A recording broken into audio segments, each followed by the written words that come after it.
Hello again.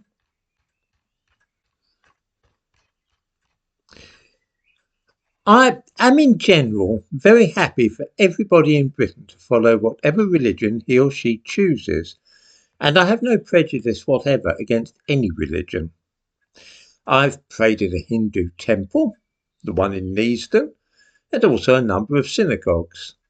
I have prayed too in various mosques, as well as countless different churches and cathedrals, Greek Orthodox, Catholic, Methodist, all are the same to me. However, I am very well aware that some religions are more aggressive than others,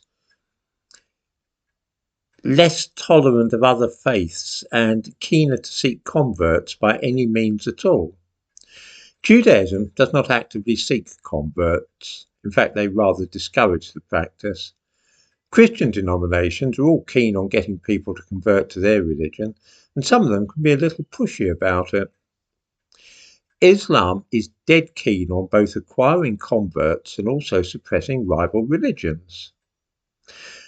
When I was a child, 86% of the people living in Bethlehem were Christians, Christian Arabs. When the town was under Israeli control, this remained the case. Today, only 12% of the people living there are Christians. Since the Muslim Palestinian Authority took over the town, there has been a program of ethnic cleansing. Christians either convert to Islam or they have to leave town. Islam can be like that. It is the very archetype of an aggressively proselytizing religion. Which brings me to the ruins of Coventry Cathedral, which was destroyed by the Luftwaffe in November 1940. A new cathedral was built nearby after the end of the war, but the shell of the old one was left as a monument. It is still consecrated ground, though. On Thursday evening, a number of Muslims in the English Midlands decided that they would utter the call to prayer for the end of Ramadan from various symbolic locations, and one of the places chosen was the ruins of Coventry Cathedral. This was at best an awfully insensitive move.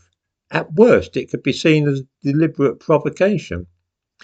Calling out loud in the name of your religion in a place of worship dedicated to another faith is often viewed as being intended to irritate or enrage the people belonging to the faith whose building you are commandeering. The thumbnail to this video shows the man issuing this call to Muslim prayer, and in the description to this video I give a link to a film of the event.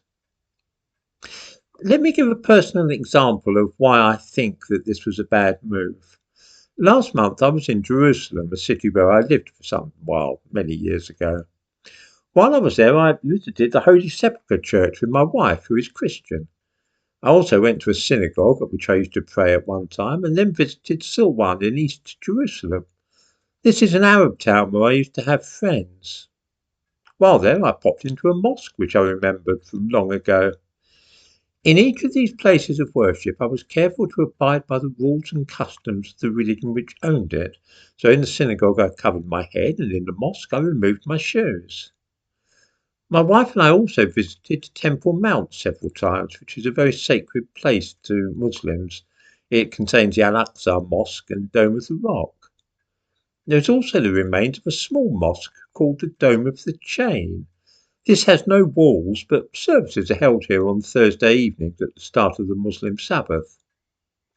I invite viewers to imagine what would have happened if I had been crass enough to go to Temple Mount, stand in that open-air mosque, and then start reciting the Lord's Prayer at the top of my voice or singing a few Christian hymns. I can tell you now that it would not only have been atrociously bad manners, but would also have started a riot, and I would have been in hazard of my life. Muslims guard their places of worship fiercely, and quite right too. Do any viewers really think for a moment that when a Muslim went to the ruins of Coventry Cathedral and began crying out the call to observe the Muslim Sabbath and the end of Ramadan, that he did not know exactly what he was doing? Do we really think that he was oblivious to the fact that he was behaving in a colossally ill-mannered and provocative fashion? Of course he knew what he was up to. It was a wind-up and done quite deliberately. He wanted to see if any Christians in Coventry would object. see if anyone had the courage to stand up for their holy places. Nobody did, and so he felt quite confident that here at least was a place where he could with impunity claim Islam to be dominant. Look at the film of this fellow and you will see something interesting. If I visit a mosque or Hindu temple, then I remove my shoes as a matter of course, just as if I enter a synagogue I'll cover my head. This man knows the conventions for places of worship, and yet he's standing right where the altar once was with his shoes on. For a Muslim, this is an act of deliberate discourtesy, although it may not be immediately apparent to the average English person. Multiculturalism only works if there is deep and mutual respect between all groups in a society.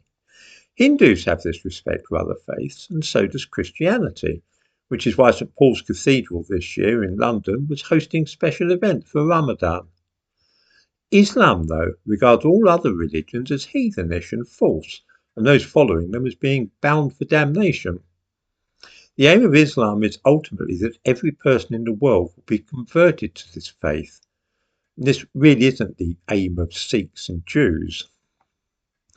I think that those liberals who try to establish a dialogue with Muslims do not really know what they are doing, and that often enough Muslim clerics see this as a means of converting Christians to their own religion, rather than a way of finding common ground.